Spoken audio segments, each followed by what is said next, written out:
Welcome to the last breakfast. Please enjoy the video. In this video, I will explain how to get Spirit Blossom Zed.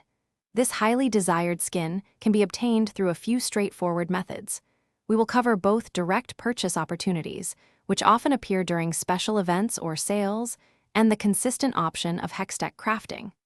Understanding these avenues will significantly increase your chances of adding this fantastic skin to your collection. Let's dive into the details of each method to help you secure it. The easiest way to get Spirit Blossom Zed is often through direct purchase from the in-game store. This skin typically becomes available during the Spirit Blossom event's return, which usually happens once a year. Keep an eye out for announcements regarding these events. Additionally, the skin might appear in special sales or your personalized your shop, offering a chance to buy it at a discounted price. Always check the store regularly for these opportunities. Another reliable method is through Hextech crafting. You can acquire skin shards from Hextech chests or Masterwork chests, which are earned by playing games or purchased.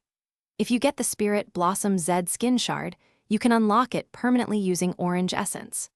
Alternatively, you can reroll 3 permanent skin shards you don't want into a brand new, random permanent skin, offering another chance to obtain Zed's Spirit Blossom cosmetic. To maximize your chances, be strategic. Save your Hextech chests and Masterwork chests for when you're ready to open several at once, increasing your odds. Actively participate in all in-game events, as they often provide free chests, keys, or even skin shards. If you're committed, consider purchasing event passes. These passes typically offer many tokens and loot, which can be exchanged for more chests or even specific skin shards, boosting your collection efforts. Thanks for watching. If this was helpful, leave a like and consider subscribing. See you next time.